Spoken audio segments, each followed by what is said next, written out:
Hey everybody, Jerry the Dark Wolf here. And CD Spivey. And ladies and gentlemen, welcome to the Friday Surprise Show. As you can see on screen, we have a very, very special guest with us today. We told you guys we had a special show coming up. Ladies and gentlemen, it is my honor and pleasure to introduce to you J6 political prisoner, Brandon Fellows. Fellows. Welcome, brother. How you guys doing? Thank you for having me. Absolutely, man. This is our honor. This is obviously my first interview. Hey, real quick, let's talk about your story real fast, and tell us who you are and how you ended up where you are. Well, how you ended up in J6 anyway, at least up to that point. Okay.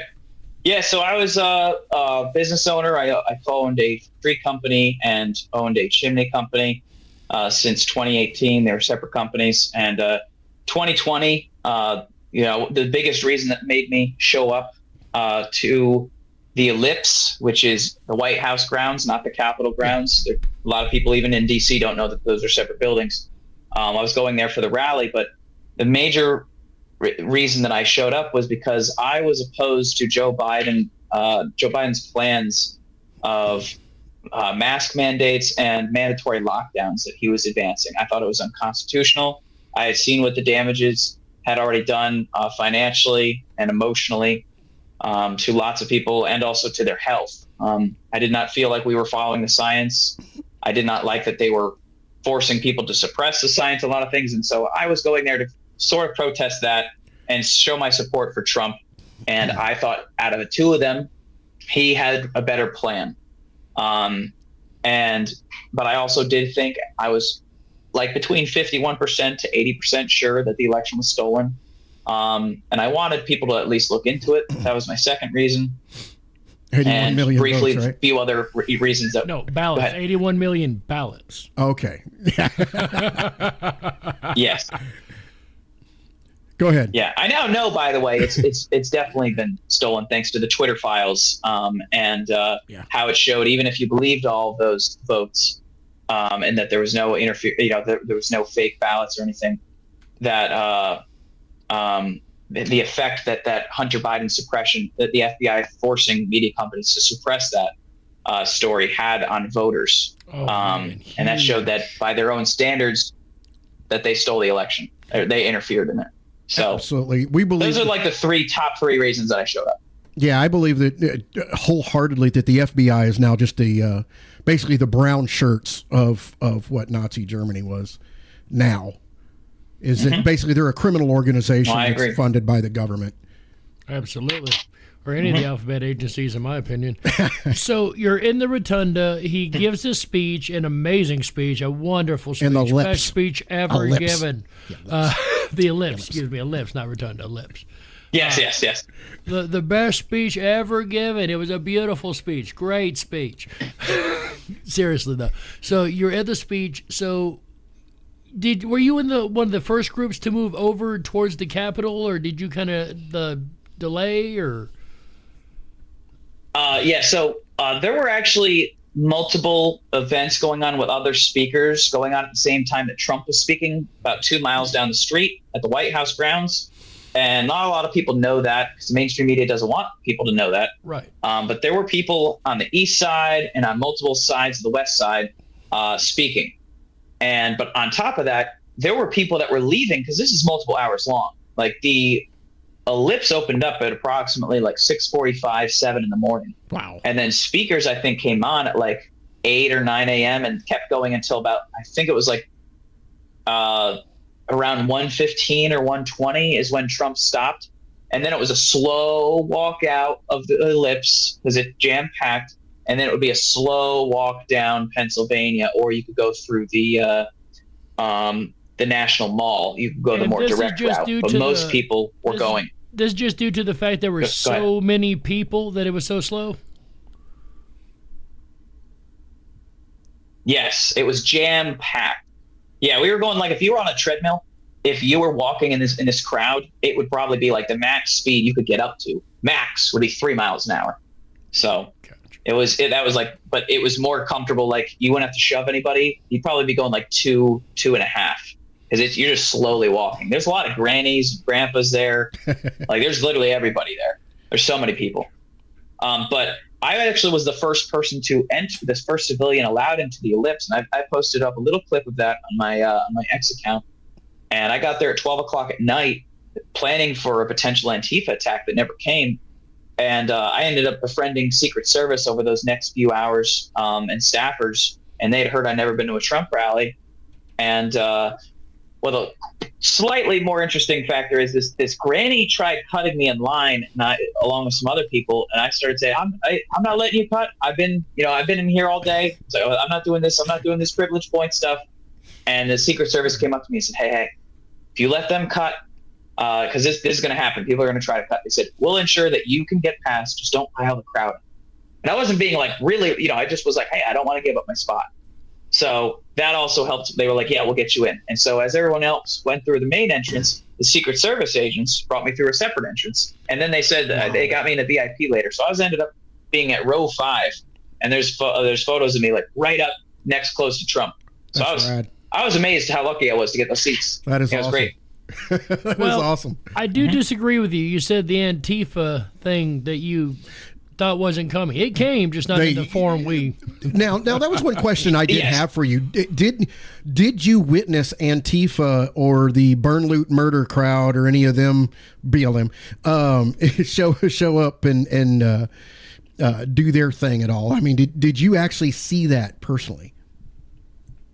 So yes and no, and I'll give you an example. So in the moment, no. But as I've watched Global Discovery, and I've seen, for instance, as FBI records have indicated, Josiah Kenyon, he was in a lot of the areas I now know looking at these things. We've passed by each other multiple times. He ended up admitting that he was paid by Antifa. He's a homeless guy from California, and they paid him to come all the way out here with the goal of instigating things and getting Trump supporters and officers killed. And you can see that looks like that's his goal. He's slinging in tons of stuff over in the tunnel area. And I'm not in the tunnel area. This is later in the day and or earlier in the day. I forget what times he's at the tunnel because I was never there. That's where most of the violence was. But that's also where another Antifa member was, named Darren Copeland. I think it's Copeland. I think it's Copeland, Darren or Kenneth. I think I've seen Copeland. Oh, I think Kenneth Copeland was that's that wannabe religious guy, yeah. Oh my goodness, yeah. I was like, yeah. Sorry, you're right. So yes, thank you. I was like, I'm bad with first names typically. I remember last names, but it's Copeland is this other Antifa guy. So I didn't have any direct, to my knowledge, communications with anybody that day that I now know of at this point, but I did pass by those people. So you said something interesting a moment ago, and I just want to go back to it. You said they paid the homeless guy. Can you define they? Mm-hmm. Are we talking Antifa? Are we talking government gangsters? Or do you even know? Is it just a royal they? So he ended up admitting to a group of us at Lewisburg because MSNBC originally broke the story, and we started getting word because our community talks to each other. Like we have lots of different nonprofit groups. We have lots of families on Telegram chats and other they have a ton of different ways they communicate with each other. Word started getting out about this, and then so we were there with this guy, and this guy wears no shoes. He walks around in bare feet all the time. Just a very strange guy. And we go up to him and he's asked like, "Hey, is this stuff true?" And he says yes. And some of the stuff ended up looking like it sounded bogus. He said there was a guy named Buster Kittles was this guy that had let him hide out on his property for a while, and he was arrested once he left the property. What a name! It's a private property that he had in. I think it's.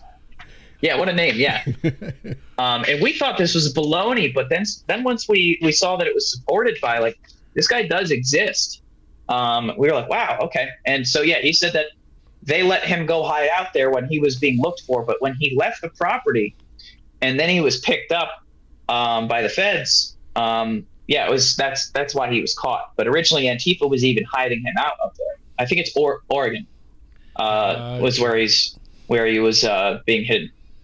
So you've made it down to the capital area now. What did you like? Had things already popped off? Were they already? Because we know it happened moments before he actually ended his speech, and I think Trump did that on purpose. But were you like the first one down there after leaving the rotunda? You said you were the first one into the or whatever it was. Ellipse. Thank you. Yeah. I'll call it that. Rotunda's inside the Capitol building. Okay, I'll call it that about 5 more times before I get it right. So Ellipse. keep correcting me. Lips. Okay. But you left the ellipse. You went up to the Capitol. Again, were you one of the first people up there? Were you say you had a very slow crowd you were in, so. Yes. So because I was so close to Donald Trump, and some people were leaving as Trump was speaking, or even while Rudy Giuliani or others before him were speaking, there were lots of people over there while the rally was happening. And so the government shares that the grounds were breached. It was somewhere in between 12:30 and like 12:55 p.m. Trump isn't done speaking till, to my memory, around 1:15, 1:20. So the grounds are breached while Trump is still speaking 2 miles away. Correct. And so by the time that we finish up and I get down there, the official time that I got down there was about 2:25, 2:30 p.m. The Lower West Terrace, there was only protected from like the center over to like the right, over to the south end. The north end did not have any grounds being protected by the time that I got down there. Right. So, let me put on Do Not Disturb. Sorry, I thought Do Not Disturb was on, and I just got a text. I do not want a phone call, because that would interrupt us. And so when I got down there, though, I did not see any police officers. There's none of these trespassing signs or barriers that they're talking about. And I believe that was by design. But and the Capitol Police officer that was in charge of preparing for the day was actually at my trial, and I cross-examined her because I represented myself. And one of the things she kept asserting was everybody should have known that they shouldn't have been in there, even if they didn't see no trespassing signs. But as I expressed, and jury members laughed, and my judge felt very uncomfortable, I said, well, I can go up to the Albany Capitol and touch it at any time of the day. And I also had sex outside the Albany Capitol, and I know it's a family-friendly show. I'm not awesome. I'm not Congratulations. We're not a family-friendly show at all. This is absolutely not family-friendly. Oh, okay. Okay. You are even more my hero now. Oh, thanks. Yeah, so the jury members are laughing, but they hate me. So they hate that they're laughing. But I said this with such like a smile on my face, and I was like, yeah, I had sex at the Capitol like 2 weeks prior to coming to the U.S. Capitol, and you're allowed to have guns in a lot of capitals, like Michigan Capitol. You can go inside and carry guns. So why would so many people from the South and from these states not be confused, or even my state of New York, where it's not very free? Why would we automatically have to assume that we're not allowed in a place called, or even next to a place called the People's House? It's just ridiculous. I carried my Glock in the Capitol. That's why Well, equally... you carried your what? I carried my Glock in the Capitol. So equally, you see a lot of these videos on YouTube, right, of these police officers who try to mess with people and say they're trespassing if they're filming, say, a police department or whatnot. But trespassing has to be designated with a sign or with some kind of notice that it's off limits. The problem I have with all this is they called it an insurrection, and the only people with guns were the cops and Antifa. And well, I'm not sure if Antifa had them or not. I can't prove that. Sorry. I don't know that for sure. But I'm sorry, the feds and Antifa I consider. If I could add a thing in, I want to add a thing in because I know it was because this has been a years long investigation. For a long time, we believed that there were no guns. They had to hunt and hunt and hunt for them. But we do now know, and the left loves when we make this mistake, that there were people with guns there. And we recently found out there was a guy that shot a gun up in the air with excitement. But here's the thing. The party, this is what I love the great argument. That's not an smart. Insurrection for a party that loves guns in America. They're not going to go up there without their guns to overthrow the world's most powerful government and not bring their guns and actually use them. And like, we got shot at and we did not use any guns. And also out of a crowd that size, you look at these images, if you have a crowd and a gathering of people like 10,000 or 100,000 people, you're going to have some oddballs. You're going to have some people that are like, Yeah. doing things that don't represent the overall goals of the group there. And so you're going to have some outliers. And so just because there's like the occasional one that they say, oh, look, this guy had a gun. Cool. What's the overall like actions of the people that day? Most of these people that they've charged have been misdemeanor trespassing charges and nothing else. And these trespassing charges are them walking around and smiling at cops. That's the overall, the atmosphere of that day. And in a lot of areas. And this is what I want to get into. Did you have a question? Yeah, actually, did you witness any actual violence? You know, they share the videos of like people beating the cops with the flags and that kind of thing. Did you witness any violence, for one? And two, did you smell anything like really spicy boiling water? Yeah, that's what a tear gas canister would smell like. I was in the Army for 10 years. I've played with these before. So, I mean, basically it's spicy boiling water is what they smell like. I didn't know that. Did you notice anything like that? Did you witness any of that? First thing, the only sort of thing that I realized was destruction of government property in one location. And that was an old man with a cane. And I thought, man, he's going to get arrested so fast. He goes up and he starts banging his cane against a window. And I start recording. And I'm like, this crazy guy thinks he's going to, and then mid-sentence, it breaks the window open. I'm like, oh my God. I'm like, well, good luck opening that. Because I was thinking this guy's not going to be able to open up the door. But again, mid-sentence, as I'm recording, good luck opening oh my God. And he opens up the door and this old man goes in there. Now, he gets swatted at by batons and I'm just like, oh my gosh, I can't believe I just witnessed that. But I did not see any violence against officers. And I saw that. I took note, hey, don't go over there. Those police are making it clear they don't want us in there. Yeah. But in another location later, they're like, and I don't know if it was because that area is sensitive or it's just people aren't allowed over there, or if maybe those were like the liberal cops over there. I have no idea. But in this other area, these officers are letting people in and they're smiling and they're waving and they're allowing selfies to be taken and they're standing next to people smoking weed. Now, did I smell pepper spray? Yes. And now, after having examined the Global Discovery, which is like body cameras and also Capitol cameras, I now know years later that it was used against people that were more so like trying to be violent, which again, I didn't see. But I figured, and this is actually supported by the law, that they're only supposed to use that stuff if they're not going to give a group dispersal warning, which they did not at any time that I was there to the people that were around us. And it's supposed to be heard by the people before you apply any sort of munitions or pepper spray on them. They only applied it to individuals who were doing like any sort of like, they were pushing up or not listening to the officers. They pepper sprayed them. But I did not see that. I just entered and I smelled something like that. And I figured, all right, well, there were probably some troublemakers early on and they took care of them. So you didn't see them. That was my thought process. You didn't see, say, law enforcement or anyone for that matter inciting the crowd from the backside. Yeah, that was my next question, is whether you actually saw like if you thought in your mind that law enforcement was the one instigating any violence at all.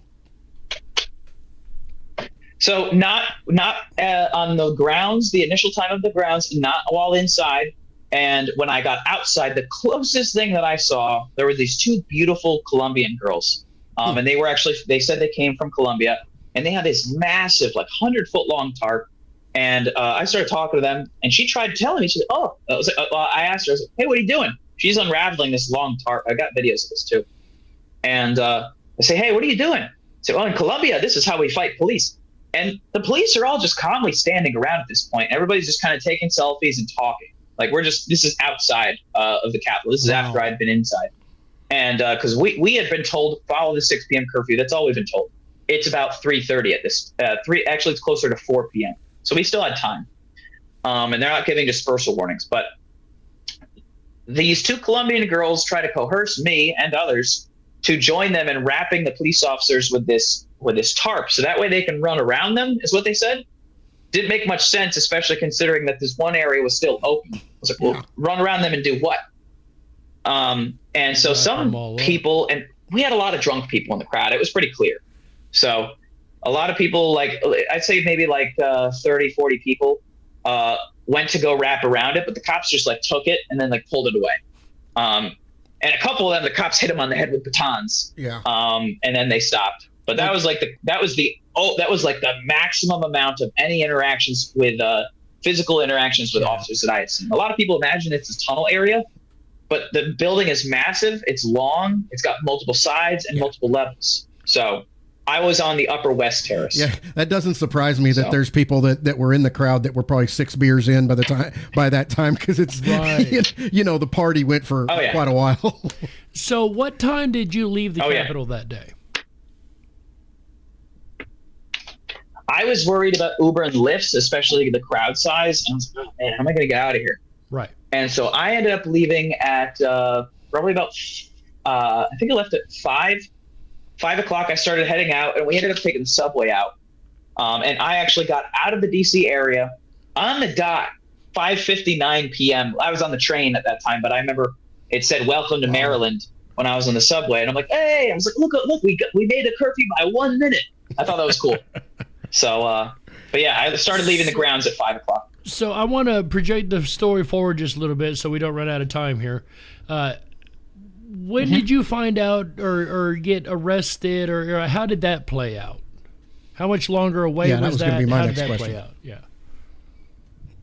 Yeah, so it was, I was arrested, one of the early guys. I was January 16, 2021, but because when I entered the building, I waited to ensure that police officers were actually letting us in.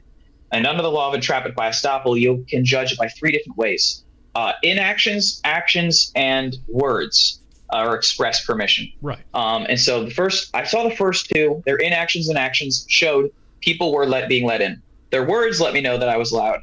Once I went in and asked them, they said, yes, you're not going to get arrested. And they gave a set of rules.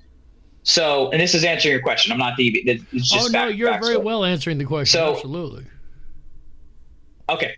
So because they said I wasn't going to be arrested, I felt, despite my disguise, which is a very funny, fake beard and everything, people thought that I was hiding. I wasn't. It was very cold, and it's also funny.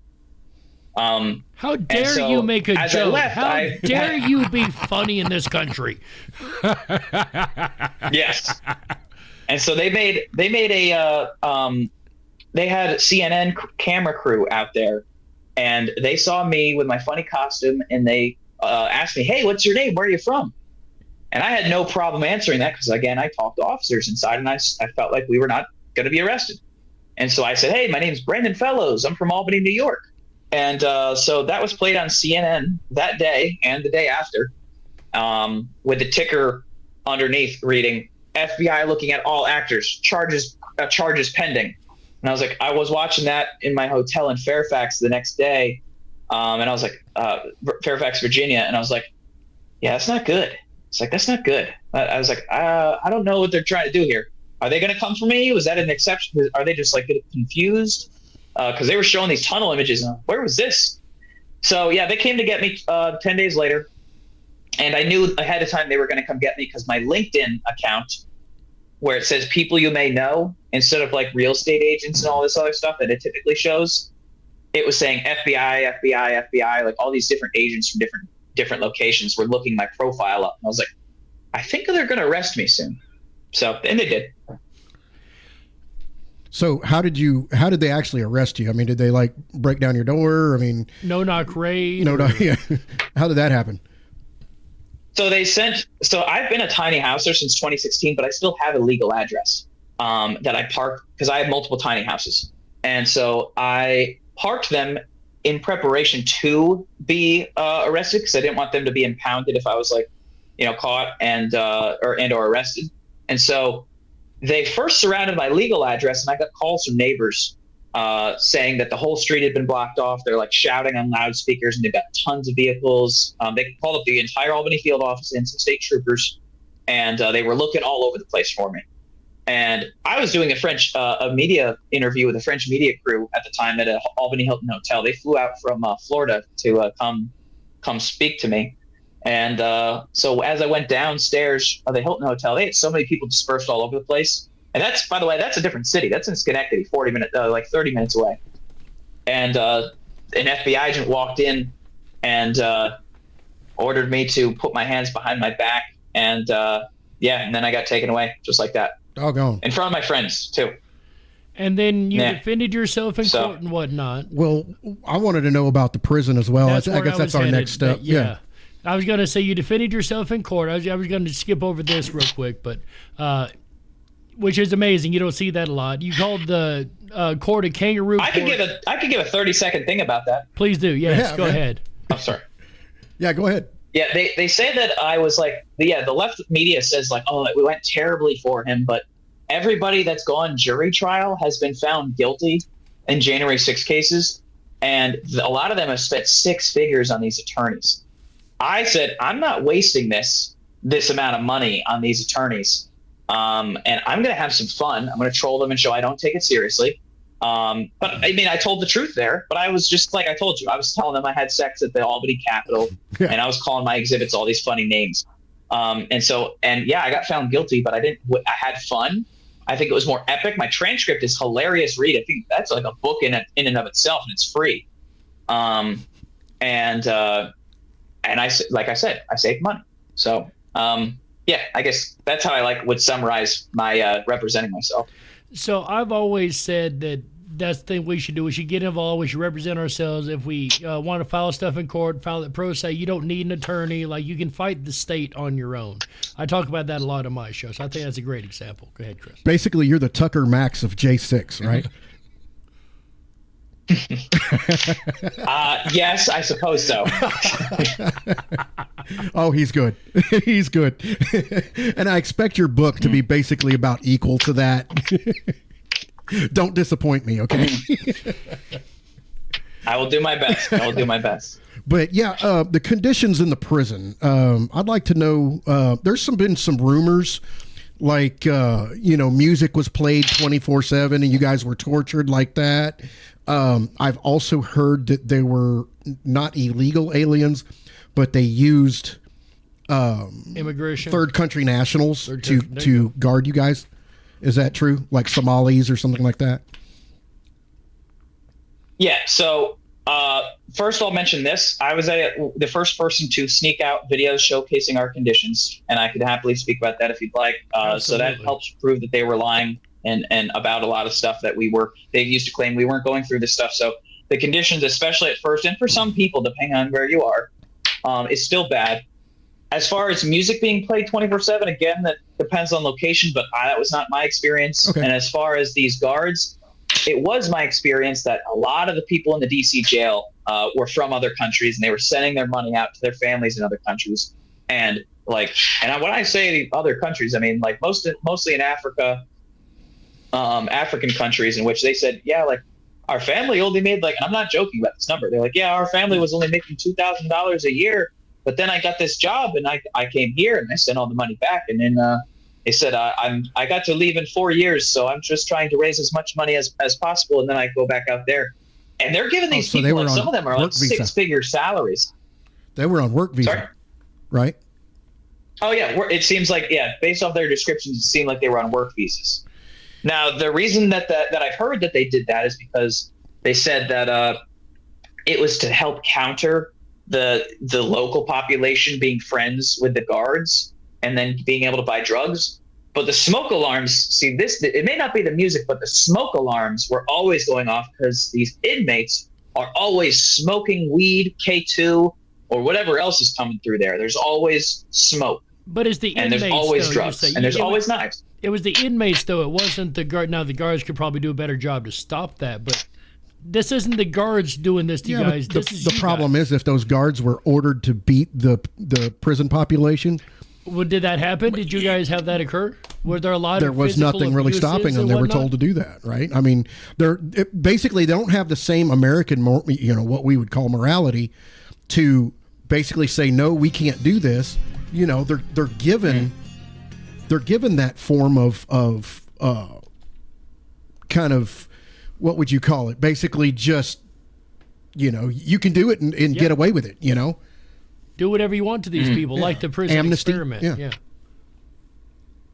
Well, I will say to the drug thing, a lot of the drugs come in from the guards. They find ways to make extra money. They can sell it for large amounts. They don't get checked when they come in. So that's a huge issue. That should be changed.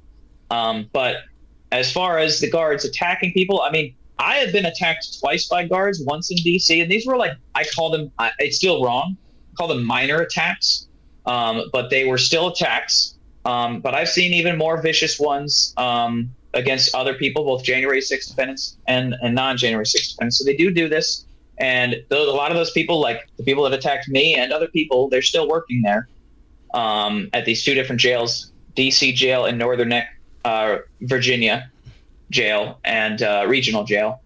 And so I think an easy solution would be for them to be forced to wear body cams and them to be on at all times. Because after a while, the U.S. Marshals started forcing the DC jail guards to wear these body cameras. And then once that happened, their abusive tactics went like way down. Yeah. So I've seen how effective it is. I would like to hear a little bit from you directly about you said you were the first one to send videos out about it, but the actual conditions in there. Kind of like when I saw like you had mold in a like a plastic bag or something. I saw one channel you Yes. had done something on like that. Not only that, it looked like you hadn't shaved in a while, and that you had to like burn your hair off when Marjorie Taylor Greene showed up. I got some thinning. Yes. Well, so here's the thing. So I did want to cut my hair because cut. You have the option for cutting your hair. I'll give you a quick list, and you tell me what you want to focus on. I'll just give you a quick, like maybe 1 minute random thing. Is that cool? Cool. Of all the different things that happened? Absolutely. Okay. So we weren't allowed to visit our family or have any sort of in-person visits for the first, I think it was a full 2 years. We weren't allowed to go outside for many months. Lots of the times they wouldn't give you toothbrush or toothpaste, so your gums would get, your teeth would get extremely yellow. Lots of people get cavities. And we didn't have fruit for I remember it had been nearly a year and a half before I saw fruit. And so like pirates, a lot of us were getting scurvy. Scurvy, yeah. But also I have IBS, irritable bowel syndrome. Mm-hmm. And so without fruit, I was constantly having medication or constantly going through pain, even with the medications, where I couldn't go to the bathroom. Terrible medical services. Some people, like when Marjorie Taylor Greene came, there was this man that had his pinky bent. Well, he broke it in the jail and they didn't fix it. And so it just grew back bent this way. Mm-hmm. There was a guy that they were lying about him receiving lymphoma treatment in their medical facility. He wasn't. That got them found in contempt. Like I said, the guards were attacking us. We had to burn our hair off if we wanted that.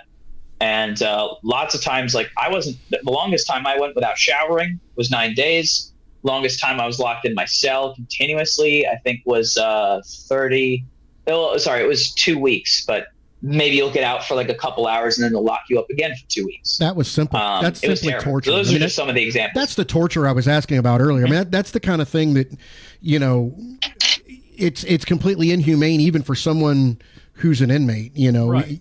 There are certain human rights. I mean, basically, when you're an inmate, your constitutional rights are taken from you because you've committed this crime and you're no longer a member of society.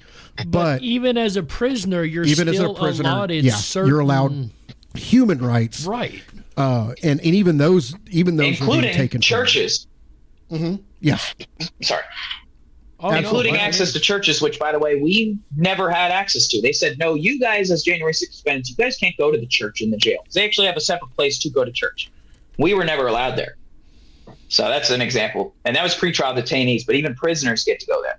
Basically, they treated you worse than some Gitmo guys. Basically, in your eyes or in their eyes, they treated you like a terrorist, Like you're somebody that conspired to fly planes into the buildings. Yes, there were definite long periods of time where that happened. It's gotten better in a lot of ways since then, at least in DC. Well, all things considered, would you say you were one of the luckier ones to go through their system? There's people that definitely had it worse. Right. But I've met and lived with a total of about 170 January 6th defendants.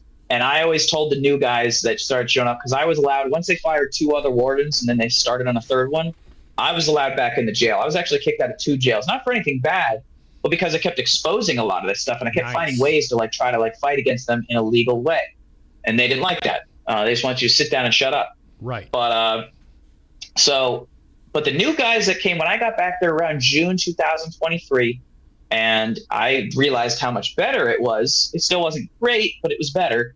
I told the new guys, "Oh, you guys are so lucky. You guys are here right now." But I'd say I definitely got still like a pretty bad end of the stick. So yeah, it wasn't the worst end, but it was definitely the way I'm hearing it. This is pretty rough. I mean, I've been through basic training. I've been through basically basic part of SEER school.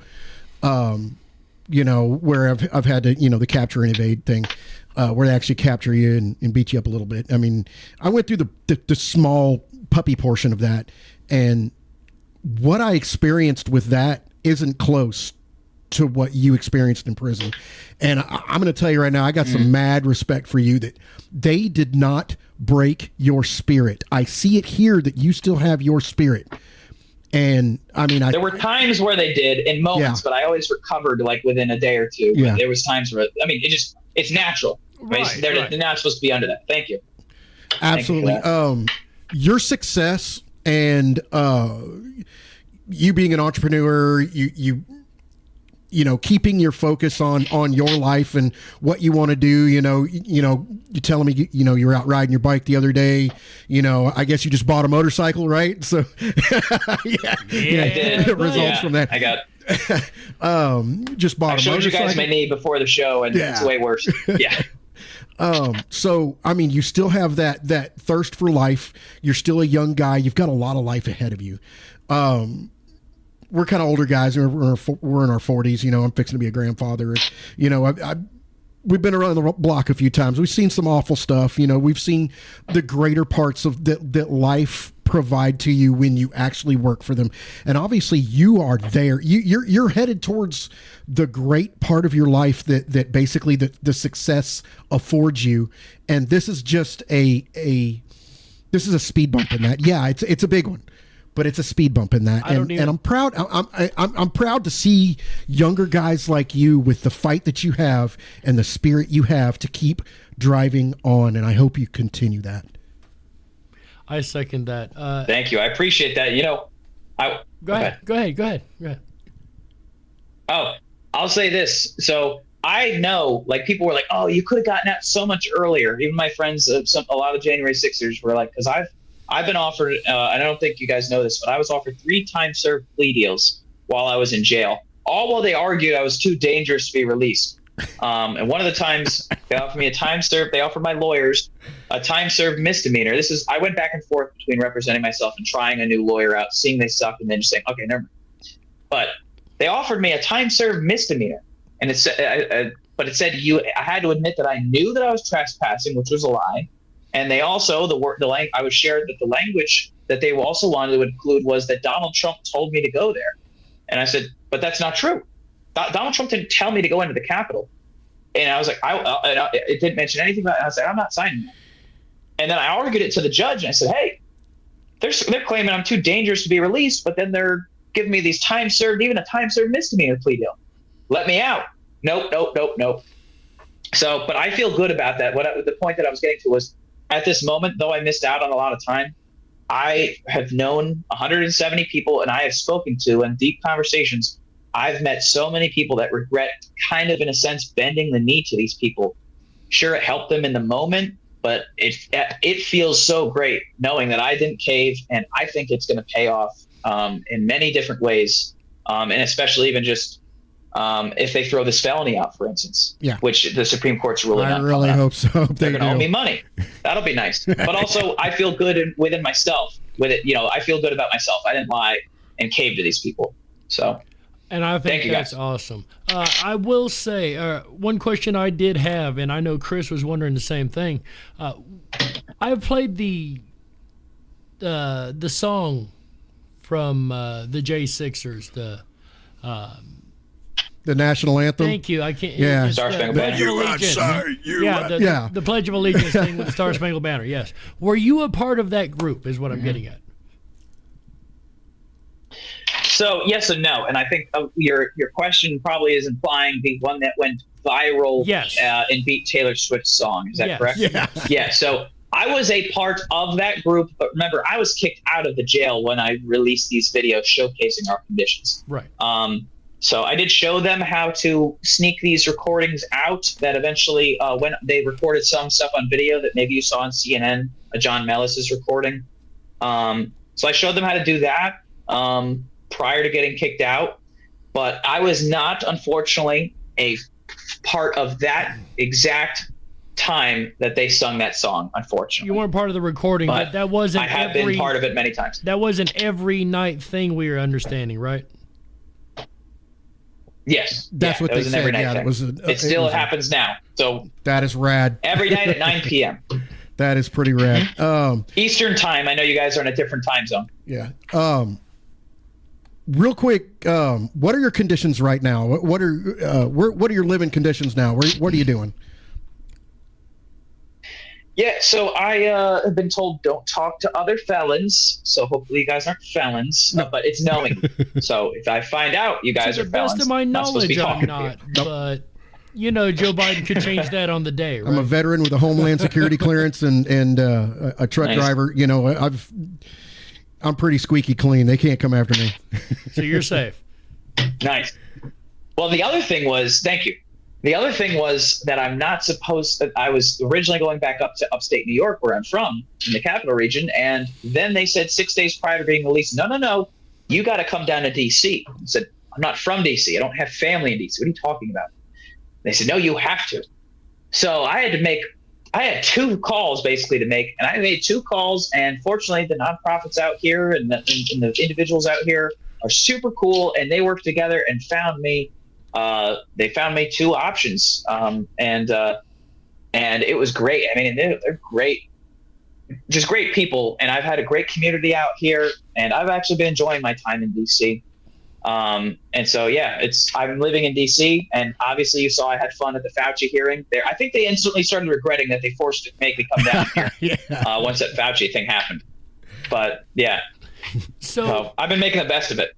We've got just a very couple more minutes left. I got one last question, and I want to clear up something that I know I was confused about, and I know there's people all across this country that are confused about. You've been asked about yourself. We talked about this off the air. I originally thought, doing research on you, and I'm a damn good researcher. I'm proud of my research. I originally thought that you were an actor. And the reason is they have conflated this in the news stories and everywhere they can. I read one, actor and J6. Wait, what? Okay, so There's so much wrong that they've. Oh, okay, yeah. It's almost every article. There's something, if not multiple. But I want you to clear this up for our audience across the air who may watch this. Are you an actor, sir? I'm not an actor. I owned a tree company. I co-owned a tree company and owned a chimney company. That was the most recent stuff I've done since 2018. I've never acted. I think I would be a bad actor. In your face, Wikipedia. But also, funny story for you. When I hopped off at Lewisburg, because the U.S. Marshals even must have gotten this information from online, because the guy's born the same year, 1994, but he's from England, and I'm from the United States. And so I get off the prison bus. And the guy's trying to be funny, and he's reading this. He's like, "Oh, you're an actor. What are you, a gay porn star?" And then the inmates around me start laughing, and I'm like, "Oh, great. We're getting off to this kind of start." He was trying to find you a boyfriend. That's what he's trying to do. Punk. Yeah, and I was like, "Oh, come on, dude." I was like, "Come on, dude." No, it was cool. Everybody, I actually ended up getting along. People loved at least where I was. They're like, "Dude, why? you wanna be were in the porn Capitol." Oh man. So it was positive. My overall experience with the inmates typically was overall positive. Really? The guards, yeah. Should have looked at the marshal and been like, "Yeah, you want to be the co-star?" Bend over, sweetheart. Absolutely not. I am 100% straight, which is very odd in DC, dude. I kid you not. If you guys ever come here, dude, this place is crazy. I just can't believe every block, dude. There's just the most flamboyant, yeah. That's why There's I some don't very, belong very there, because I strange, can't keep my mouth shut. people walking around here. I spent 6 hours in D.C. on my Go way ahead. to Connecticut last year. I won't make that mistake again. But Brandon, thank you so much for being here with us, my friend. I know you're up against a hard wall you've got to cut out of here, so thank you so much. Chris, you want any final last words? Bless you and your family. I hope you continue to fight, and go ahead and send me your links, and we're going to go ahead and post all of your links out. I know you had a Give Send Go, right, for your legal fund or whatever. We're going to go ahead and post that as well if you got That's one. more so just kind of, more like rebuilding my life. But yeah, that's great. Yeah. Thank you. And that book you're writing, I hope it makes millions, man. You deserve it. You're a bright young man. I think you can go very far. So keep it up, man. Keep up the fight. We love you, brother. And is there anything? Hey guys, pleasure talking to you. Is there anything you would like to leave our audience with, Brandon? No, just feel free to follow me on X. I was kicked off of Facebook again, but this time, it was for making faces behind Fauci. So in 2021, it was my presence at the Capitol that day that freaked him out. Then it was my faces behind Fauci the second time around. So fortunately, Elon Musk bought X while I was in jail. So I have not even been warned about anything, nor have I said anything, crazy. But I'm on X, and I'm on the Chinese TikTok company. So I have more freedom under their company than I do the American Facebook, which is very strange. So. Well, thank you so much, Brandon. Ladies and gentlemen, J6 political prisoner, freedom fighter, Brandon Fellows. I keep wanting to say Flowers. It's Fellows. Brandon Fellows, thank you so much. No, it's okay. Bless you, brother. Take care. All right, I'm thanks, Jerry guys. Hicks. Thank This you. is, Have a good day. I'm Jerry Hicks. This is Chris Spivey. This has been the Friday Surprise. Surprise! Bye, everybody.